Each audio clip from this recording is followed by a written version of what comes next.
Hello, welcome to my channel. Welcome back to my channel. If you are a repeat video watcher, welcome if this is your first video. So today we are getting into the top 5 struggles that I have had 6 months after VSG surgery. So for those of you who don't know, gastric sleeve is one of the options of a weight loss surgery that you can get to help you lose weight. It also helps with hormone balancing, with metabolism resetting, and a few other things.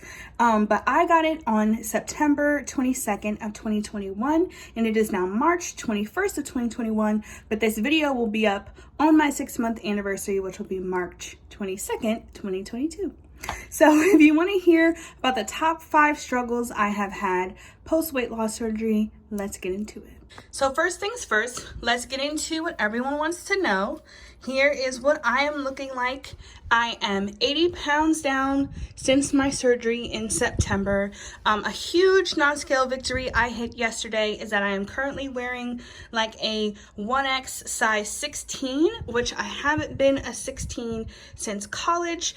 My heaviest weight a couple weeks ago, or not a couple weeks ago, oh my gosh, but October before my surgery was 325 pounds, and I was a size 24. So I am now a size 16/1X. My shoe size has also gone down from a size 11 to a size 9.5, which is crazy. I definitely need to get more shoes because all my shoes are a little bit big, but I kind of like them that way, especially because I have to stand a lot for work.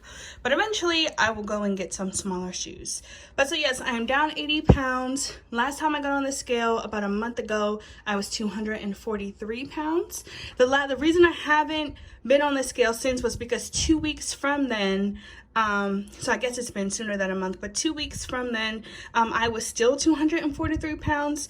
And then also a couple days ago, I was still 243 pounds. So I have been 243 for about a month, and that has been driving my mental health insane, which we'll get into, but it is very normal for at the 6-month mark for your body to hit a stall. That is longer than the one that you had at the 3-month mark. So, but I really wanted to show you guys what particularly my belly looked like, because I know when you're losing weight, if you're anything like me, you want a flat belly, which we also are going to get to in another point. So just at the weight that I am, I'm 5'8". I just really wanted everyone to see what my belly looked like, because I really feel like it's not normal to ever see anyone on social media who doesn't have a flat belly. But I still wear tank tops, I still wear crop tops. You know, these leggings are huge, which is why I keep putting them up, because I got these when I was a size 24. But I just want to normalize round bellies, because even at some people's healthiest weight, they don't have a super flat tummy. Daniel and I also plan to start having kids soon, so I don't want to get used to the idea of always having a super flat belly. I want to feel comfortable even if my belly is not super flat. So that's why you're seeing a bit more of the belly than I normally have confidence to show you. I have back rolls and everything too, but trying to normalize, you know, mid-size to plus size, you know, body types, because we're cute. So yeah, that is that. So now let's get into the next part of the video. Hi, so this is editing Vanessa. No makeup on, shower, I'm putting the video together. But I just really felt the need to share this. While I was watching the video, I just wanted to clarify a few things about what I believe about weight loss in general, just to make sure that some things are clear. So number one, I do not believe that because a person is bigger, that they are unhappy with their body automatically, right? Being unhappy with your body is a very personal thing. It is a very individual thing. And so for me, in my personal experience, my weight loss has caused a lot of issues. Not my weight loss, but my weight gain caused a lot of issues for me. Me having a larger body, there was just a lot of trauma that I experienced in my life due to my body and due to my weight. So those experiences, also the quality of life. When I was 300 pounds, you know, it was hard for me to tie my shoes. It was hard for me to go upstairs. It was hard for me to go on walks. Like, it just very much, for me personally, limited my quality of life. So when I'm talking about body dysmorphia, when I'm talking about disliking myself, when I'm talking about not liking my stomach or my back rolls, I am not making judgments about other people's bodies, about what they're comfortable with. What I do disagree with the body positivity movement, though, is that your weight has zero effect on your health. That's not true. Science and medical documents makes that very clear. Your weight does have a direct effect on your lungs, on your heart, on your, but the thing about that is that your diet and exercise are not the only factors that have to do with your weight or with your health. Hormones, as anyone knows from my journey, I had a thyroid surgery because my hormones were crazy off. My calcium levels were crazy. My bones were starting to get damaged because my calcium levels were so bad because of my thyroid. I was having like crazy bleeding and things. Other issues that literally had nothing to do with my weight that were because my hormones were off. But for me, they were also contributing to weight gain. They were also contributing to other issues. So just while I was sitting here editing this video, I wanted to clarify. I had the experience as a bigger person where I did not like my life. I did not like how I felt, and I did not like how my body looked. And so for my quality of life and my appearance, I decided to get weight loss surgery. I decided that I no longer wanted to be a bigger person. I do believe that there is, that once again, weight does contribute to health in some way. I don't believe you can just eat whatever you want, because I don't believe that that is healthy. We don't spend our money just however we want. We don't waste our time however we want. So any sort of narrative that you can just live your life not managing things well, I just don't think is honest, and I don't think is realistic. To be honest, if you want to live a long, healthy life, you do have to eat well and you do have to exercise. But that's not saying that people who don't get up at 4 o'clock in the morning to exercise, or people who don't exercise regularly or even rigorously, are lazy, fat people that hate their bodies. So I just feel like there's an extreme in health culture, but also in body positivity, and I just believe myself to be somewhere in the middle.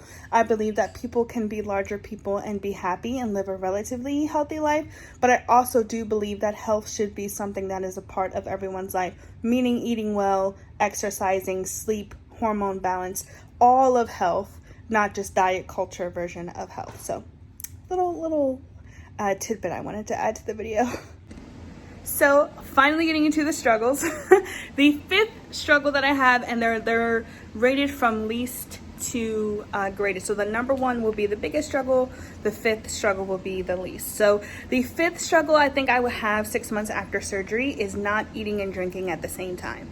And it's crazy because when my doctor told me this, in the process of getting surgery, I went through the whole year process of the doctor's offices and everything. It wasn't something that I really thought through. I was like, okay, cool, you have to wait like 30 minutes, between eating and drinking, no big deal. But I didn't realize how much you have to consciously make the choice to not eat and drink at the same time.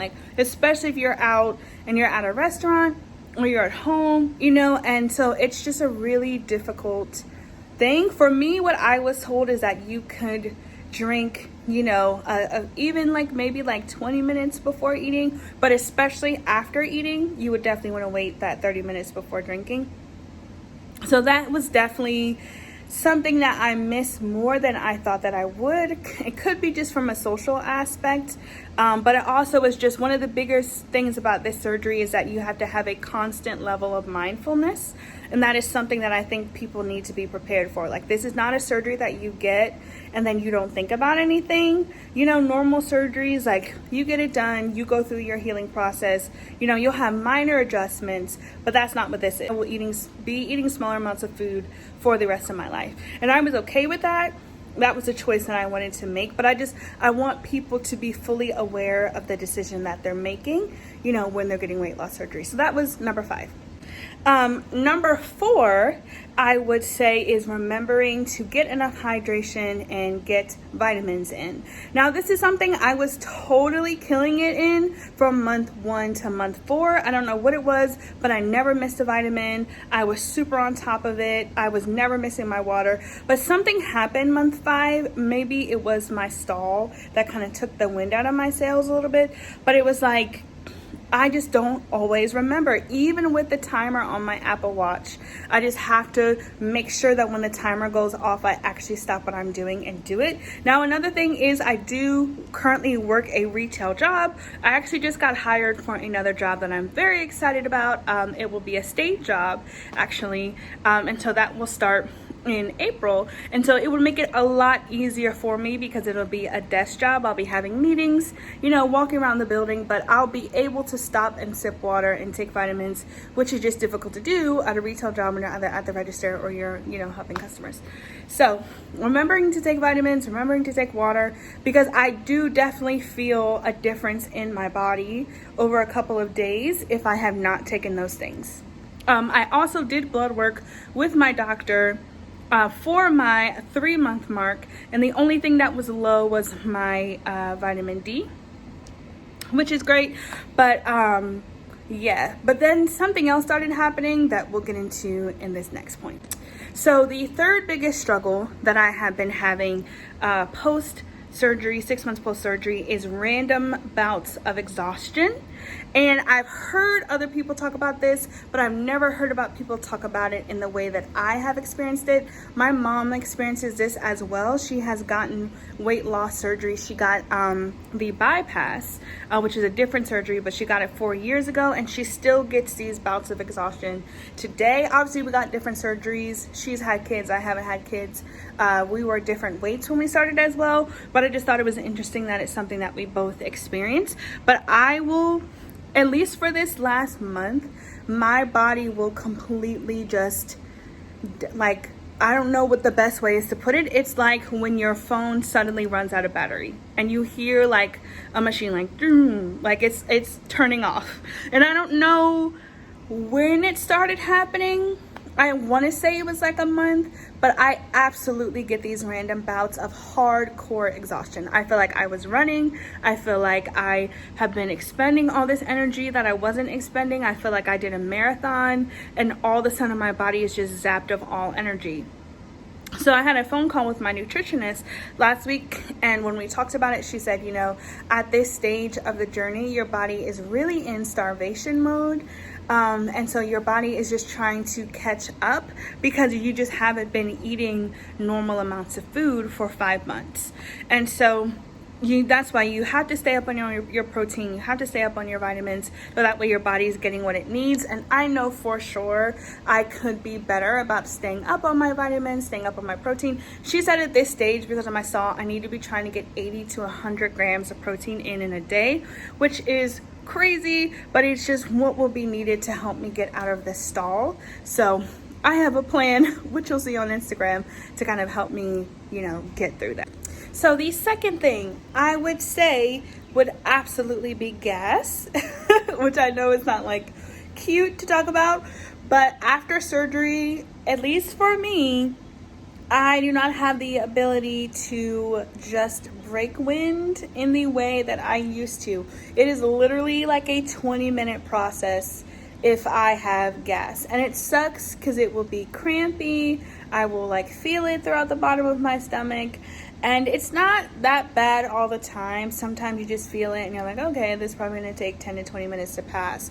But sometimes it takes a long time and it can be sort of uncomfortable. Normally walking, you know, just like in the beginning of your surgery, they have you walk, you know, to pass the gas that they had to put in your belly when they gave you surgery. But now walking helps, but in all scenarios you can't always walk. Sometimes you're at work and you have to stay seated, or you're driving, you have to stay seated. So in those scenarios that you can't get up and walk, it just sucks. Also, when I'm on my period, you know, you have extra gas in your body when you're on your period, and that double sucks because you have cramps, and then you have now gas cramps. So gas in general has been hard for me. As you guys know, in the last video I talked about how I really have not been eating any gas producing foods. I still haven't, because it just kind of really stinks for me, and my belly's just very gas sensitive right now. So I don't think it'll always stay that way. I think it's just because I am still, you know, only halfway through my journey. So for at least right now, any sort of having to pass gas, any sort of feeling gas is just an uncomfortable experience. And so yeah, that's not always fun. So the number one biggest challenge that I have, biggest struggle that I have after weight loss surgery is my relationship with my body / my mental health. And I don't think that this is necessarily a surprise, at least for anyone who's on a fitness journey, but I absolutely think it is something that is not talked about, specifically in the bariatric community, where most things that people are doing, and this is no offense to anyone, I'm not targeting anyone in particular, but I think that bariatric Instagram, bariatric social media has a huge way to grow in terms of what we are telling people when they first get the surgery or when they're interested in it. We need to be telling people that this is an extremely difficult thing to do. And I understand, like, we try, we make the TikToks to talk about how it's not the easy way out, because it certainly isn't. Even a lot of people believe that, but we're not talking about what it's like when you're stalling for a month and you're triggered, because before you got the weight loss surgery, speaking for myself, I had always felt trapped in my bigger body. I grew up as a big girl, so I thought being a big girl was my destiny. That was the only thing I could do. I had a situation where, back in college, I was doing CrossFit. I had a nutritionist. I was working out. The weight loss surgery was not my first go at losing weight. I lived a generally healthy lifestyle throughout my life. I've always been an active person, loved being outside, but for some reason, the weight would just not go. And I was able to share that with my doctors, through my team, through the weight loss surgery, and they totally understood. They talked about how some people's bodies just get set and their bodies decide that that weight is the safe weight for them. So it's extremely hard for them to drop weight, even when they're doing things like keto, even when they're dieting and cutting calorie counting. That does not always work for everyone, and I was one of those people. So all that to say, I wasn't just going to go from having a lot of trauma surrounding my body, surrounding how I felt about my stomach in particular, and then now all of a sudden, because I'm 6 months past surgery, all that's going to go away. I will say I have been in therapy. I have the amazing support of my family and my husband, so it is much better, but it is still a daily thing that I had to work through. I had multiple scenarios throughout middle school and high school where my stomach in particular was pointed out. There's a time, I believe it was as young as elementary school, and I was out, with my family. We were out with some friends. We were at a restaurant, and I went to go to the bathroom, and I walked past the table, and I overhear this woman say, "Oh my gosh, that little girl looks pregnant." So I am devastated, because obviously I'm not pregnant. I was like 6 or 7 years old. And so I walk over. I might have been a little bit older, maybe like 8 or 10, but either way, way too young to be pregnant. And so I walk over, I tell my mom, and of course my mom handles it. And then the lady comes up and apologizes to me. But it had already been solidified in my brain before that lady had even said anything, that my stomach was larger than most people's and most of my friends and my peers around me. For whatever reason, I had just always been a bigger girl. And my family didn't always have the healthiest of eating habits, but I was always significantly larger than my brothers, who were eating the same things, as I was. So for whatever reason that was, I just have multiple scenarios and situations like that where my stomach was commented on. So now at 27 years old, when I'm going through this weight loss journey, I am also working through those things, those triggers, those memories. Also, social media culture, where all the fitness girlies, they have flat bellies. Even if they don't have abs, they turn to the side and there's nothing there. And so it's really hard to feel good about your pictures, even your before and afters, when I know that I had that standard in my head of I don't look good until I turn to the side and there's no curve there. But honestly, that is something that is going to probably take me a long time to work through. I don't even have the expectation that by my year mark, by the time that my honeymoon stage is over, that will be better for me. I think it just takes therapy. And I'm a Christian woman, so I believe in prayer as well. And I do think it's something that me, the Lord, and my therapist are just gonna have to work through. And I just want those sort of things to be talked about. That you can be excited that you've lost 80 pounds and still feel like you haven't done anything. That's what I feel like some days. Some days I literally feel like I look exactly the same. Or I'm gonna be stuck, with this belly, stuck with these rolls, 80 pounds is not enough. What if, my body stops here? What if I don't lose any more weight? And those are very hard conversations to have with yourself, especially when you've lived a life where you have regularly had those sort of sad, disappointing expectations and beliefs about your body. So all that to say, I want to normalize losing 80 pounds and not feeling like you've accomplished anything. I want to normalize losing 80 pounds and not being skinny, at least to culture's definition of it, and still feeling like you have a long way to go. I want to talk more about mental health when we talk about weight loss. It should go hand in hand. The same way that we shouldn't talk about health without talking about hydration and exercise as much as we talk about food, we should be talking about mental health as much as we're talking about losing weight. And on Instagram, we need to not just be pumping people before and after photos. I think that sells that this is easy. I think that sells, hey, I got my stomach, cut out and now I'm losing all this weight. And once again, I love my before and afters. I'm not throwing shades at anybody, but I just think it's really important that we understand, like, hey, you're seeing a before and after, but there was a lot that happened in between then. Even if it was faster because it's weight loss surgery, so it's 5 months as opposed to someone else's year, there was a lot of work that each of us had to do, daily work that we had to do in order to have those sort of results. And what's even more important than being thinner is having a healthy relationship with your body, with being able to say kind things to yourself, with not saying that you look a mess, with not even cursing yourself, saying negative things about yourself and your body. Like, that is what this is really about, is you being kinder to yourself and loving yourself and accepting yourself as much, while you're in the middle of the process, in the beginning of the process, as you do when you're at your goal weight. And so that number one struggle is a message that I am going to constantly be pushing in every video, every Insta reel, every Insta post, every TikTok. You will hear that message from me because it's what I believe to be most important. So thank you so much for watching this video. This has been such a journey so far. I am technically in the halfway mark of my honeymoon stage. What most people believe is that the first 12 months is when you lose the most amount of weight.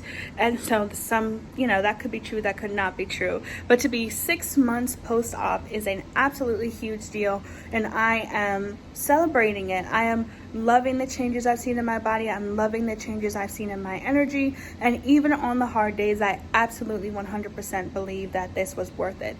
So please follow me on Instagram, follow me on TikTok. I have tons of more content that will be coming out. So if you want to stay tuned, please subscribe. Please click the little bell so that you know the next time I post something. So thank you guys so much, and you have a good rest of your day. Bye.